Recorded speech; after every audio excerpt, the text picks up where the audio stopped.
Hello everybody, this is Nathan from Access and I'm here with Dave. Hello. Dave, what are we seeing today? SteamWorld Dig, a fistful of dirt. Absolutely, this is 5 reasons why I've been playing it. 5 reasons why I really love SteamWorld Dig, Dave, okay. Which is on PlayStation 4 now. It's been there since last Wednesday. Okay. If you're catching this video at any time currently. So I'm going to start off by saying, well, Fistful of Dirt kind of gives us a bit of a clue.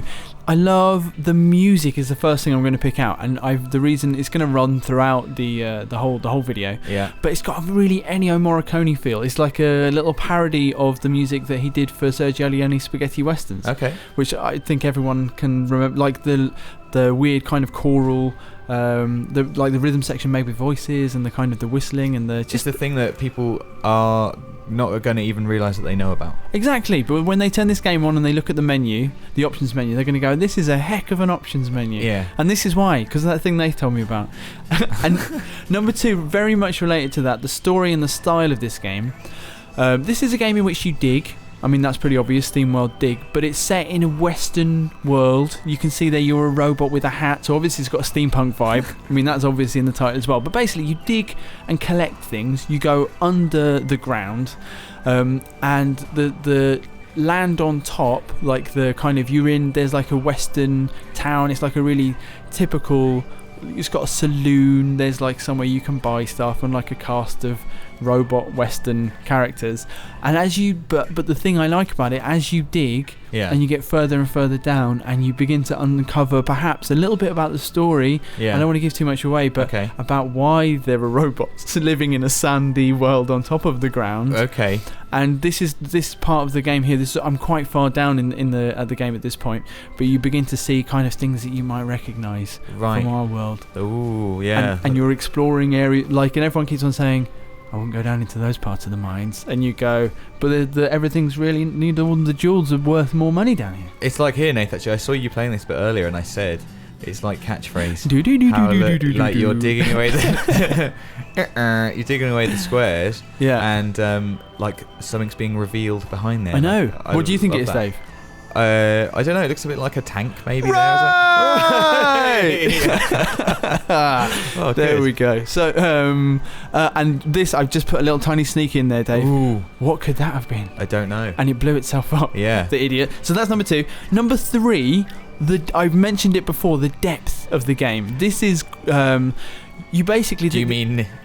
Sorry, I've I mean the literal depth. Right, and this is this isn't as deep as you can go by any means, but this was, I had reached a certain point of going down, and I decided that would be a good point. I ran out of torchlight, lamplight, but this would be a good point at which to kind of demonstrate how far down you can go. You can kind of look at the map on the right hand side in the top right hand corner there, and it's got a little depth in meters.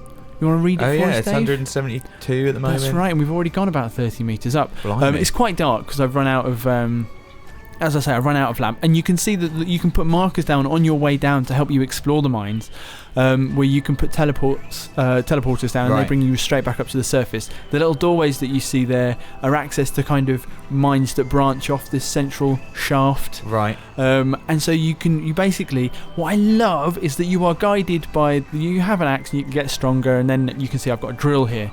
Yeah. And you can go through different kind of thicknesses of stone and soil. Yeah. But basically you are guided by things that you can't knock through, but otherwise this shaft is yours to kind of design. Yeah. It's almost like there's a puzzle element to it. Like you want to be able to access all the jewels and stuff that you want to do. You can buy ladders, but they're expensive. So if you go down too far, you can't dig sideways unless you build a ladder back up to it. I get it. I accidentally went in here twice. You see that? Yeah, sure. Because I'm an expert at this game. Still needs light.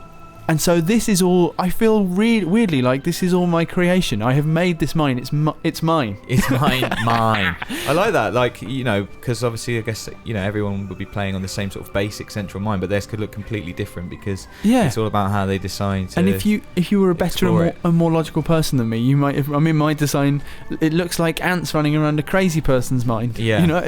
But you could design it so that there's all like nice, neat staircases branching off, and that's how I do it. Just so we're clear. Sure, I've seen the way that you structure folders on the Mac, so I can imagine, that'll be.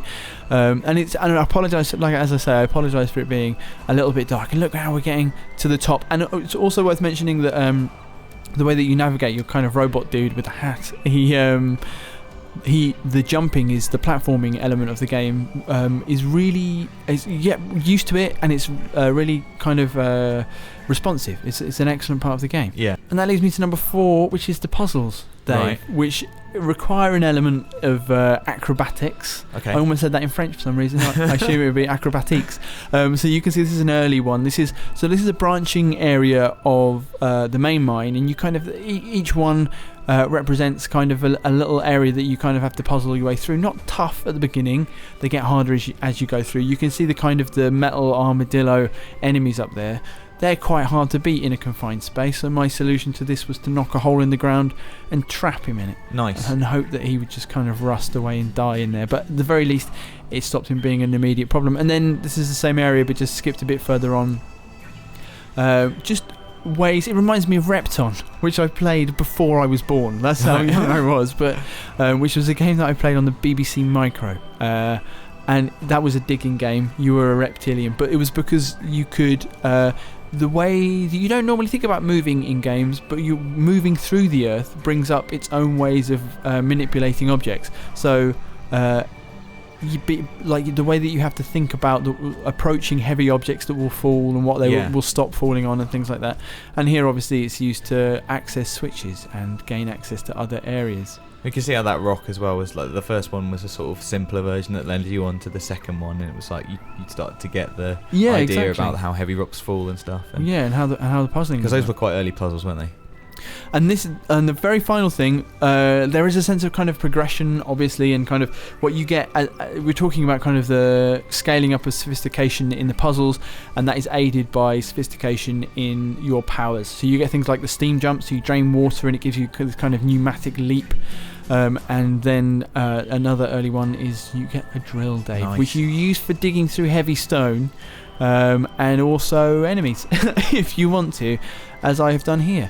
So there's sort of an element of resource management a little bit as well, like you need water for the steam. And the lamplight, is that just to aid you seeing? Like there's no cost to it running out of lamplight really, apart from you might... Do you know, I've not actually run out because I'm very good, so I've not run out. But we saw some capture of you running out. Yeah, but they were fixed lights along the route. So if I was entirely plunged into darkness, a little thing comes up saying I need light. Right. But I don't know whether he explodes if he doesn't get light. Yeah. I'm not sure. I don't know. But that's an overview of SteamWorld Dig, which is it's kind of. I mean, I hear digging is popular in games now. Right. I don't know what you mean. So there is an element of that, kind of. Digging for resources, and also because the same thing happens in Minecraft, you have to kind of you plan the world as you shape it, but also like you say, resource management, don't starve an element to you're basically gearing yourself up for an expedition every time, then going and fetching stuff, and the deeper you go, and you can kind of set waypoints along the way which make it easy to get back to it. The deeper you go, the more valuable the things that you bring back. It's really good fun so far. It's all in this sort of charming setting as well. I mean, everyone likes the idea of cowboy robots, I'm sure. Yeah. Who doesn't love a cowboy robot? Exactly. Let's go to the Christmas party as cowboy robot. Okay, we've got a few months yet, but I'm in. And so, to watch the video of that, and for much else before then, please subscribe to Access for all your videos on PlayStation 4, PlayStation 3 and PlayStation Vita.